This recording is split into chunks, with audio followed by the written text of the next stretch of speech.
কোনোভাবেই বরদাস্ত করতো না।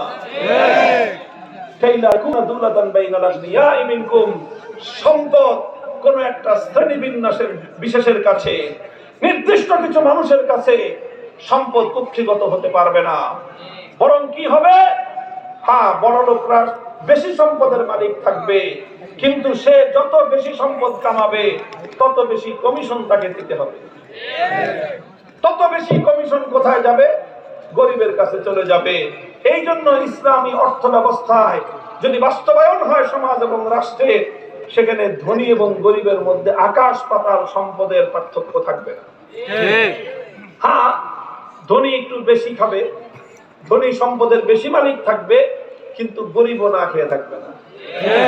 আর এখন আমাদের সমাজে যে অর্থ ব্যবস্থা প্রচলিত আছে, এটাকে বলা হয় পুঁজিবাদী অর্থ ব্যবস্থা, ক্যাপিটালিজম। এই পুঁজিবাদী অর্থ ব্যবস্থা সবটাই হলো জনগণকে ধোঁকাবাজি, জনগণের সাথে ফাফরবাজির একটা অর্থ ব্যবস্থা।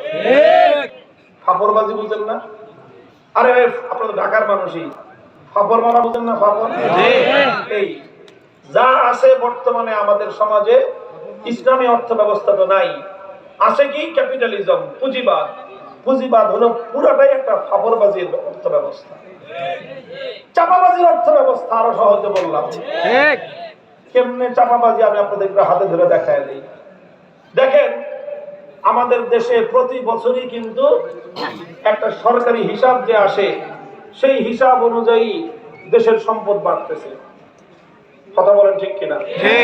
আপনি খুঁজে দেখেন, 2023-24 অর্থ বছরে দেশের জনগণের পার ক্যাপিটা ইনকাম, মাথা পিছু আয় যেটা ছিল 2024-25 অর্থ বছরে, সেটা আরো বেড়ে গেছে। 2024-25 অর্থ বছরে বাংলাদেশের মানুষের মাথা পিছু আয়, পার ক্যাপিটা ইনকাম, মানে গড় আয় কত জানেন আপনারা? শুনলে আসমান থেকে পড়বেন, আমরা এত টাকা কামাই। গড় আয় মানে সবার মাথা পিছু আয় হলো $2,820, $3,40,000 টাকা বাংলাদেশি টাকায়।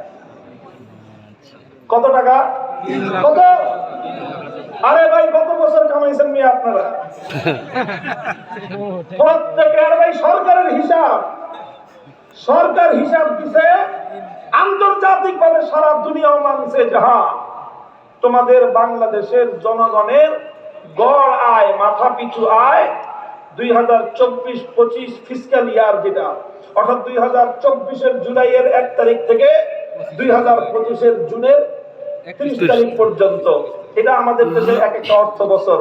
বর্তমান যেটা চলতেছে 2025-এর জুলাইয়ের 1 তারিখ থেকে 26-এর জুন পর্যন্ত, এটা পরের হিসাব, পরের মাসে আসবে। লেটেস্ট সর্বশেষ হিসাব আমি আপনাদেরকে শুনাইলাম, $2,820, মার্কিন ডলার, বাংলাদেশি টাকায় 3,40,000, কয়েক টাকা কম, 39,000 সামথিং, মানে 3,40,000। কারণ আবার ডলারের রেট আরো বাড়ছে, এই হিসাবে 3,40,000-এর উপরিটা বাদ দেন। আপনারা সবাই কত টাকা করে কামান? 3,40,000 টাকা।